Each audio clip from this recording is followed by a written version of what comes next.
my name's Tom, and in this video I'm going to be going through some more Jesusonic or JSFX plugins which you can find for free in Reaper. I did a video not that long ago, and in that I showed you how you can set up a rear pack and how you can bring in all the JSFX plugins that aren't included by default within Reaper. Some of the ones I'm going to show you later on actually are included, but some of the fancier ones you have to add. But just check out that video if you need to know how to do that. So the first one I'm going to be looking at is one by Love, who's done a lot of really good plugins, and it's a spectrum matcher. So it's kind of along the lines of an EQ match or a tone match. And I've used these a bit before, like I've got an JSFX too, and you can do tone match in that. But to be honest, I found the results a bit disappointing with that. And I can also do EQ matching. I recently got FabFilter Pro Q3 EQ, which is very good. And you can do EQ matching on that, but it pretty much sounded the same to start with as the JSFX. Although on the JSFX, you've only got like a smooth button where you can adjust it a bit. And in the FabFilter EQ, you've got a lot more control to adjust it. But I actually far prefer this free spectrum matcher. I actually think it works better. I think the algorithms seem to be a lot smoother and it just sounds more natural. So what I'm going to do as an example is I'm going to show you just, I recently did a video where I was comparing two amps I've got. So it was Engel one and a PV6505 have different sounds to them. It's very got strong mids in the PV6505. So what I'm going to do just as an experiment is I'm going to get the EQ curve from the Engel bus, and then I'm going to apply it to the 6505 just to see how it works. So I'll just play a bit. I'll solo this, make sure I'm not soloing anything else yet. Okay, and then you'll see, I'll show you what I'll do.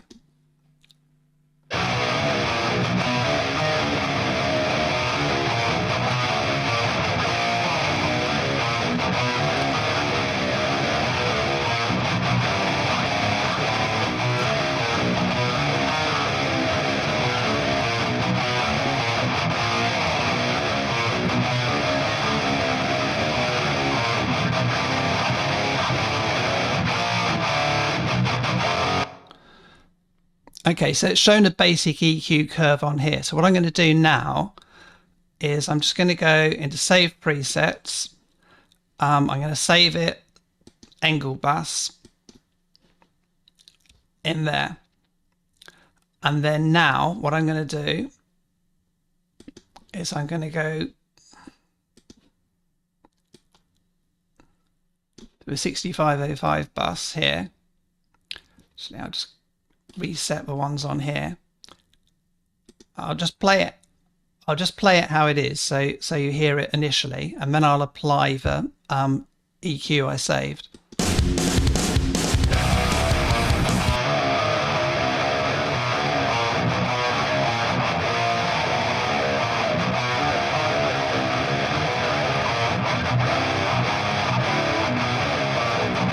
Okay, so you can hear there's a lot more mids in that.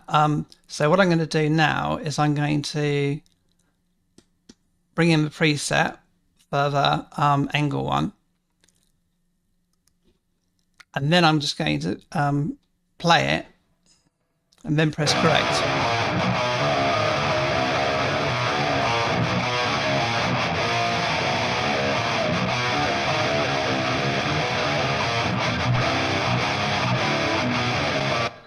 So you can see how it's changed it there. You can adjust it a bit here, but that actual curve sounds a lot more natural and a lot less extreme than the ones I've got from Fractal or from FabFilter. So if you want to save it, you just click so that it saves when you next load up a project. You just click on freeze. Okay, so I'll take these off now because I'm going to show you something else. So yeah, so I think this actually works very well. So for ways you might use it, the obvious ways would be just if you wanted to match a sound, if you were trying to get a particular sound. But another way you might use it would be if you had, say, a set of different recordings you made at different times and you wanted to put together, say, a collection of songs like an EP or an album, then you might want to use a spectrum matcher just to make everything sound more consistent. Another way, which is actually quite useful, which you can't do with this, which would be useful, but you can do in the Fab Filter EQ, is to actually reverse it. So what you might want to do is save a particular EQ curve and then reverse it. So you do the opposite on something else. So an example of where you might want to do that would be if you had two different guitars or two instruments doing something in the same kind of range, but you wanted to make them more distinct. So there was better separation between them. Is you can save the EQ of one, then reverse it, and then apply it to the other to bring out the differences. So that's something you can do in Fab Filter, but you can't do here. So that would be a nice feature if you could do that.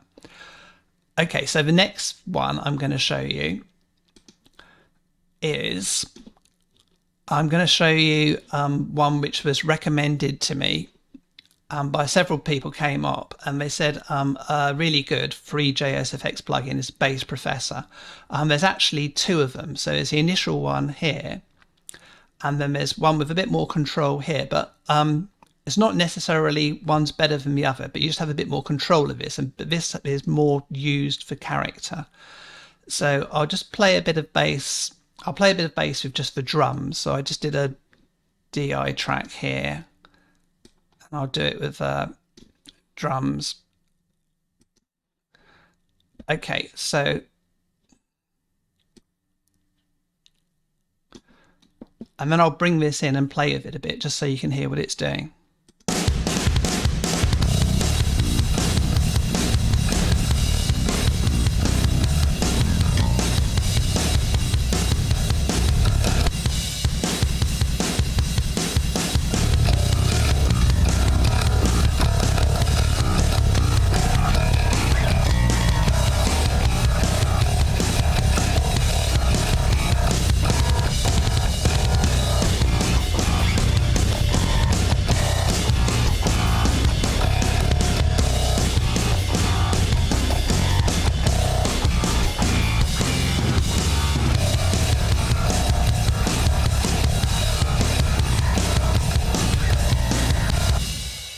Okay, so that's the first one, and then I'll just show you the second one, what you can do with this.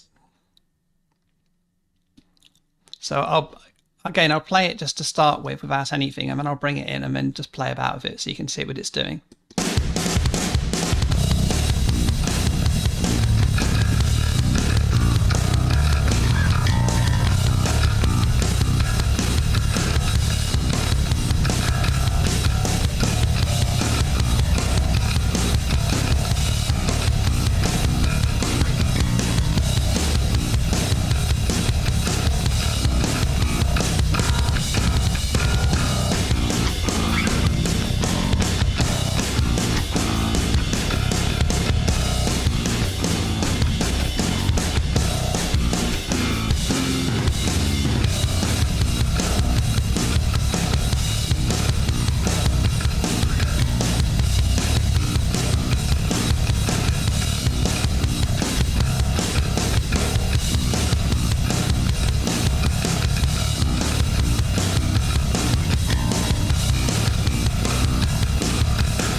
Okay, so there you can see. So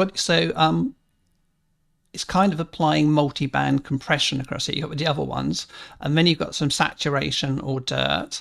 This bit professes just how much you apply it to a low filter cut, and then you can just change the output to make it mix. So on the original one, yeah, you've got similar things. This is how much it applies, the presence, dirt, output. You've got a bit more control on this, so you've got some more specific 7-band leveler for the multi-band compression. Yeah, so that's another good plugin, definitely worth giving a go and trying it out.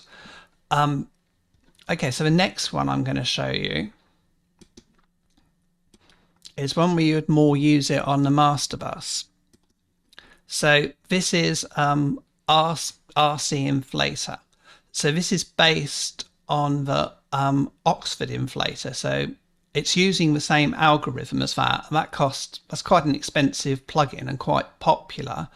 But it's a very simple algorithm. So people just took that and applied it into a free JSFX plugin. So where you would use this is you can make tracks louder without using lots of compression. So if you use this, what you can do is you can bring down the compression levels and still get the same volume. And also what it will do is it will increase the perceived volume. So even though it might have, say, the same amount of LUFS as another track, if you use this on it, it will actually sound louder. And I've tried it out. I can't really, there's no point me really showing you this on YouTube because you just won't, that won't work, because the problem is with YouTube is everything gets reduced down to -14 LUFS. And sometimes this can ruin tracks. Sometimes it's not too bad. It's quite difficult to know. So I have experimented with this a bit. And I've done mixes just aimed specifically at -14 just to use on YouTube. And sometimes that works better, but other times I've just used my normal mix, which would be more like -9 or whatever for CDs, and that actually sounds better. So, but I have noticed on sometimes on YouTube you come across a track which is still reduced to -14, but it just sounded louder than mine, and I didn't really know why it sounded louder. But I think what they're probably doing is using things like an Oxford Inflator. So instead of compressing it, I don't really know exactly what it's doing, but it applies a particular curve and a particular effect when you're going in, and it just makes it sound louder, or makes the perceived volume increase while the actual volume is still the same. So that's quite useful for things on YouTube. And so it's no point me demoing it, but I would say download it. What I've been doing is using it between adding between 2 and 1 on the input, and about, you can maybe do a bit more on the effects on that, and about 18 on the curve and the clip. And then you'll want to reduce the amount of gain you apply on your master limiter at the end of the chain, because you won't need so much. This will make it sound a lot louder. Okay, so that works surprisingly well for a free plugin as well. So I definitely check that out. Okay, so the next ones I'm going to show you, I'm going to cheat a bit because I'm going to show you several different ones at the same time. And they're all quite sort of boring ones, or they look boring, but they're very useful. So I don't want you to get too overexcited. So I'm just going to show you some more plain looking ones. So the first of the boring but useful practical ones I'm going to show you is just soft clipper. So the reason you might use this is if you've got a drum track and it's just peaking on one bit. So it might be where you've got, say, a lot of toms or cymbals all going and it's just starting to clip. And you don't want to turn the overall volume down. You don't want to have to faff about with lots of automation just on those bits. Is you can just apply soft clipper and just reduce it by 0.1 just to take that off. And then what will happen is you'll be able to get the overall volume of both the drums and the mix louder and with less obvious compression, because you'll be just clipping the top of the volume there, so that the compressor doesn't have to start working so early. so it starts coming in later, so it's less noticeable. So that can work really well. You just take a little bit off. If that's happening, if there's just one little bit on the drum track which is just peaking and the rest is all about right, then try doing this, and yeah, that can get you good results. So again, there's not much point me showing that one, but this is something that it's worth trying out. Another one which is quite useful to use, which is something, I wonder which one, I'll just try it on here. I'll go back to this track and I'll go to the JS folder here, and I'll look for the, yeah. So what I want is a free band splitter. And then what you want as well, if you're using this, is you want to do the free band joiner.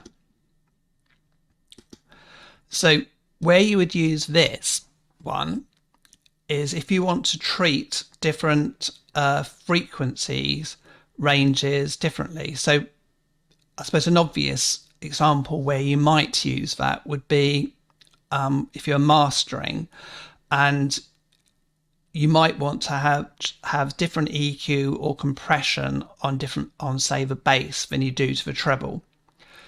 So typically if it's something like mid-size processing, you might have the bass more in the middle of the spectrum, so it's right in the middle of the speakers, but you might have a bigger stereo spread and you might have a bit more high end on the treble range, and you can treat that differently. So what you would do is you set the spectrum. So from here, you will go from 0 to 200 be the first bit, and then from 200 to 2000, and then above that. So you can adjust that there. And then at the end, you just show what volume you do. So you join them back in again. So in between the splitter and the join, you can then apply different effects to the different ranges, and then you join them up again at the end. So other than on mastering, another way you might better do it, use it, is on specific effects. So I'll put a link below of an example of how to use it to create a sort of Hammond organ-y type effect, where the effect is created where you have different parts of a speaker for different ranges, and then on the treble part of a speaker, it's actually physically rotating, so you can mimic that. So if you split it up into different frequency bands, then you can apply just that type of rotation type sound to the top bit to create an effect. So this opens up a whole load of possibilities you can use as well. Another one, which is very boring, it's about as boring as you can get, but also really worth using, is just volume. So, not this one. Well, actually, this is one I did myself. So just to adjust it, and this is, I'll come back to this in a minute because I just want to do, yeah, so here based on the volume adjustment. So this is the built-in one.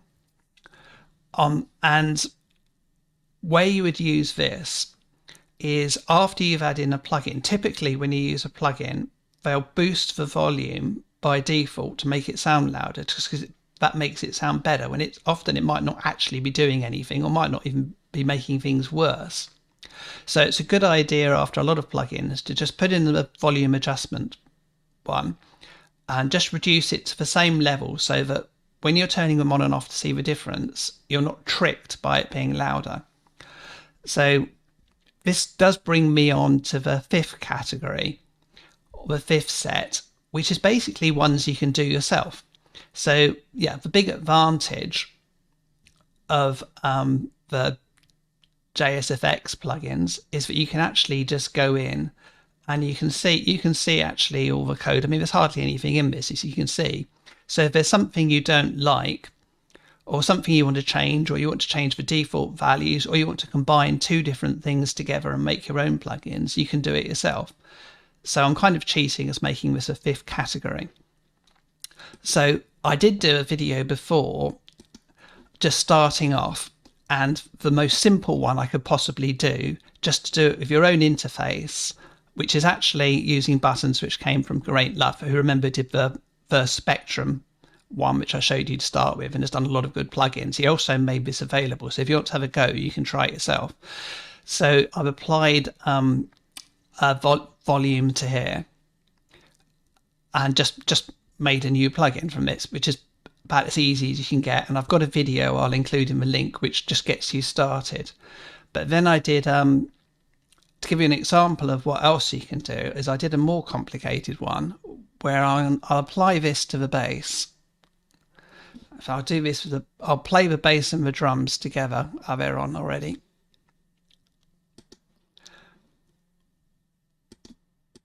Don't need any of these.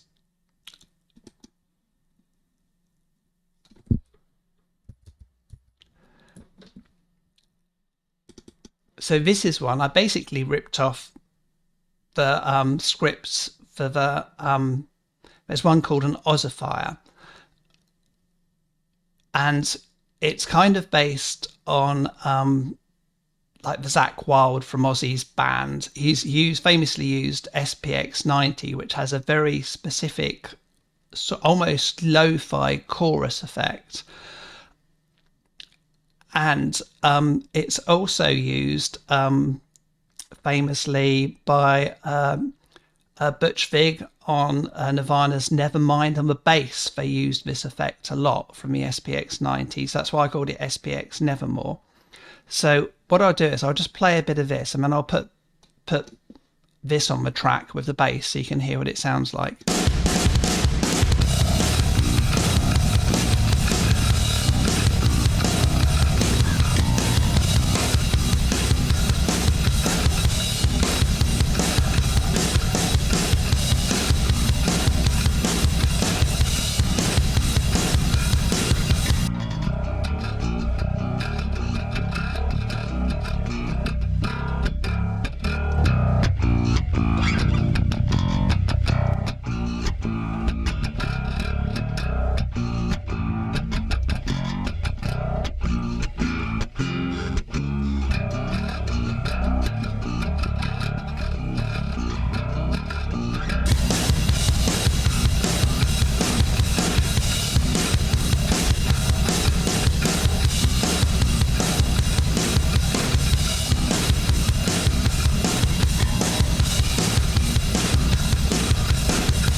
Okay, so that's my fifth one. I also did sort of the beginnings of, I did a tutorial, very short beginners ones on creating a basic delay one as well. So actually, I'll just see if that's on.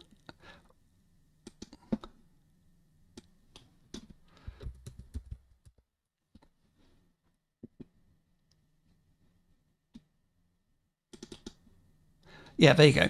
So this is one I did as well. So there's a tutorial on that. So if you're interested in having a go at creating your own JSFX plugins, which is the big advantage of them, is that you can just go in and change the scripts and alter and create your own ones and get a bit better idea of what's going on under the hood. So I'll put all the links in the descriptions down below. I've got some other ideas on there, so you can just download themselves. You can mess about with them, have fun with them. Check out the original video. That's got some really good free JSFX plugins, and so many people using Reaper don't even know these are available, which is a bit of a shame, and we end up spending a lot of money sometimes on plugins which actually aren't as good as some of the free ones. So yeah, hopefully you've got something useful out of this, and if you want to see any more videos doing similar kinds of stuff, then subscribe. And thanks for watching. Cheers.